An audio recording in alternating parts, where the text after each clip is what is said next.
Hello everyone, Ryan here. So I recently read Diary of an Oxygen Thief by Anonymous. That's right, the author chose to remain anonymous. Now I heard a lot of interesting things about this book, also come across a lot of mixed reviews of it. And I had been wanting to read it for a while, so I was finally able to. And I mean, granted, I know for the most part, I know there's going to be a lot of people out there that will disagree with my opinion of this. I mean, in a way, it's pretty much just about this guy who, and of course, I don't know if it's a complete work of fiction or nonfiction or autobiographical, or I suppose it could be somewhat autobiographical or like some kind of weird memoir of sorts. But so it's this guy, and I'm pretty sure the protagonist in this has no name, or at least I don't remember coming across any name. Yeah, I don't remember. Because I mean, I was too focused on other aspects of this novel, such as, you know, this protagonist, you know, he's highly misogynistic, and that's how it starts. Definitely the first half of this book. But more than that, he comes off as very self-loathing. He hates himself. But then at the same time, too, he definitely acknowledges his flaws, his faults. So it's not just like, you know, it's not just this misogynist who's just constantly putting down women and, you know, and making himself out to look like he's superior or anything. I mean, there is that, but that's not the entirety of what this novel is about. I would say, if anything, it's more about, you know, this misogynistic person who, in the end, ultimately gets what's coming to him. He, you know, and also, too, he realizes that at some point he was pretty much expecting to get what's coming to him. He was pretty much expecting, I guess, some kind of karmic retribution, I believe is the correct word. I don't know. I might be thinking of some other word, but essentially, like, you know, he was expecting karma to, you know, catch up to him, and which it does. I mean, towards the end, but not in like a very like violent kind of way. Just more of a, you know, I mean, because pretty much this character, this protagonist, he had spent a good part of his adult life, I guess, just drinking a lot and dating a bunch of different women, and then kind of like making them believe that he actually cared about them, but then at the same time, acting like an asshole. Some would say douchebag. I'll say both asshole and douchebag. and it wasn't just because he hated these women, or any woman for that matter. It was solely because he had a very low opinion of himself. And I guess, in a lot of ways, it had a lot to do with the fact that he was an alcoholic. But then towards the latter half of the novel, he stops drinking. Or at least that's what, you know, he makes it seem like. Because the protagonist is also his own narrator. So I don't know, it could be, for all I know, it could be that it's supposed to be like this misogynist who starts out being completely honest with himself and with the reader. But then towards the latter half, just kind of like starts talking about or describing, how he would like his life to be, but that ultimately that's not what his life turns out to be. And actually too, I mean, there's actually some parts in this that made me laugh out loud.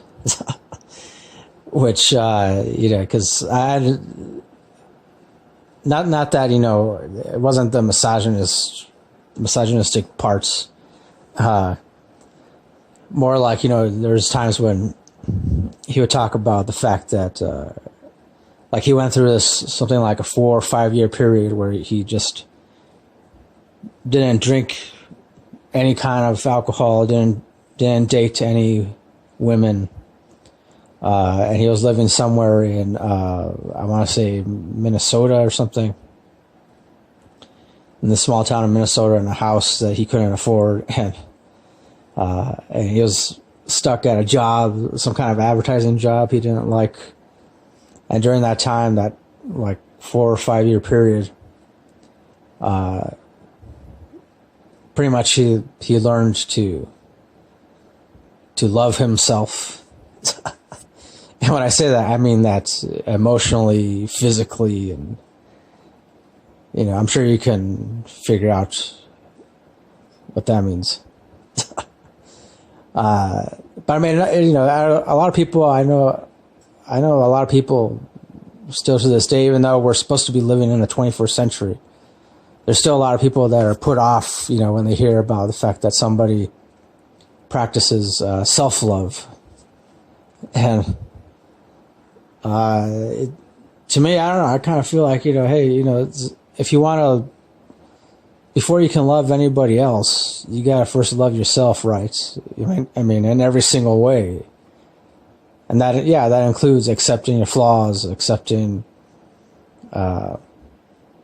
whatever imperfections or you may or may not think you have. Or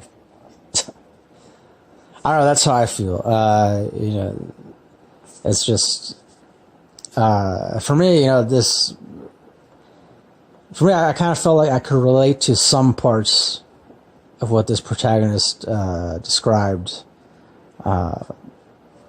Again, not really the misogynistic parts.